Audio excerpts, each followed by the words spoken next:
What it do, guys? Switch here. I'm gonna go ahead and make this intro pretty quick because I know you guys want to see this exclusive Zombies premiere trailer, and it's a 6-minute video, and they cover everything in the new map called, or Mob of the Dead, my bad.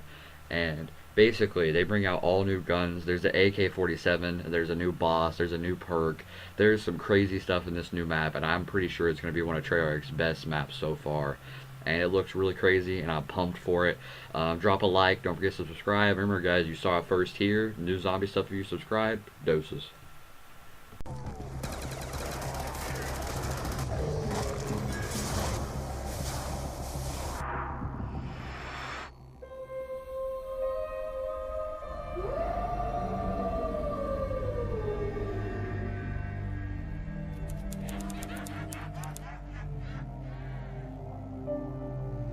Where are we going from here? Where do we go?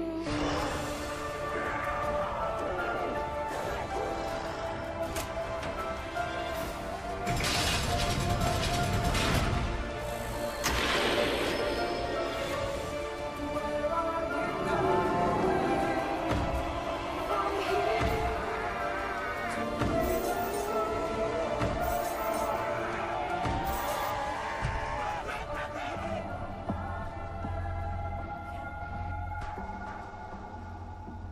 It was a challenge to try and capture something as iconic as Alcatraz. You know about this. This is arguably the most famous prison in the world, and now you're in it. Just the space, the physicality of it, because it's quite claustrophobic. When modern day prisons are designed, they really consider not intimidating people or making the spaces, as least stressful as possible. Well, Alcatraz didn't suffer from those restrictions. They did the research, they went out, studied Alcatraz, not just from books or internet. They were actually there to feel the environment, so it really sets a mood that gets you a little spooked. Well, we kind of started with the base layout of Alcatraz. The entire island we ended up roughing out in kind of a white box form, and then figuring out what play spaces we wanted to use out of that, what would be the most interesting areas to play in, and the connections between spaces, and spaces that the public doesn't necessarily get to go into. We really did a lot of pushing to really enhance that psychological horror aspect that we're really looking for. And this is a really good opportunity to really tell something special. Like I got stuck right through the gates to hell!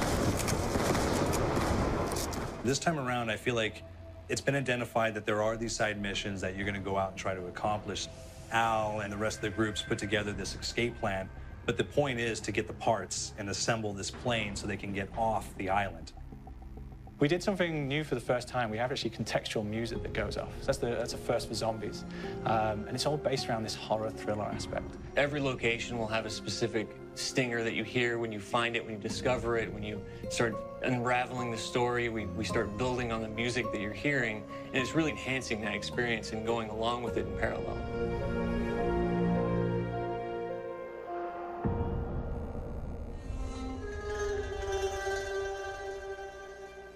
Because we wanted to embrace this kind of horror thriller element, we wanted character actors, guys who could really embody someone and then convey emotion. So that's why we went for guys like Ray Liotta, getting in that kind of guy, we wanted a frantic nature. So he plays a character called Billy Handsome, who's this kind of psychopath who would be employed by the mob to kill people in interesting ways. Chaz Palminteri, he plays a guy called Sal DeLuca, an old mob boss. Michael Madsen playing Finn O'Leary. He's kind of worked himself from the floor, from the streets. He's got his hands dirty in the blood and the guts a couple of times. And then we had Joe Pantoliano, and he plays Arthur Arlington, who's nicknamed the Weasel. Those guys, they bring a quality and a subtlety and timing that you can't really identify or try to recreate. Bring it on, you dirtbags! You start off in the afterlife mode, and that's just going to be what's going on. You're going to try to solve the mystery from the second you start. Afterlife, to me, brings a new element, like a new puzzle element. It forces me to think a little bit more or look for the clues or kind of think of zombies on a slightly deeper level. You see clues throughout the map that tell you, ooh, perhaps if I'm in the afterlife, I can interact with this object, or there's some puzzle going on here that I need to be in the afterlife. Back east, I whacked a dirty dentist with one of these. Took forever, too. Alcatraz has a Civil War kind of fort background before it turned into a penitentiary.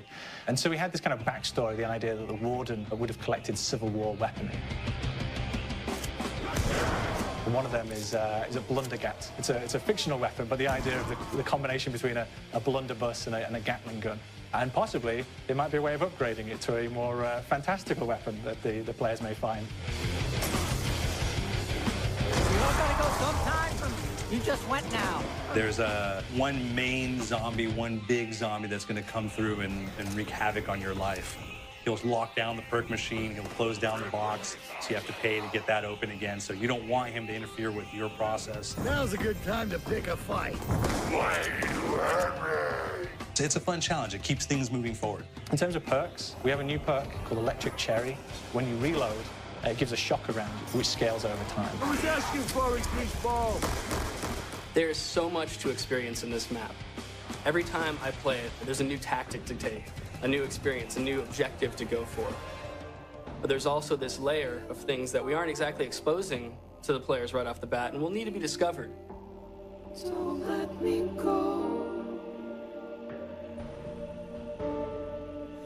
Is it the calling we hear?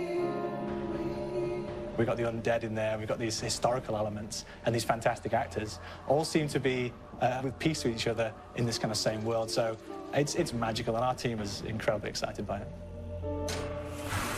Is it the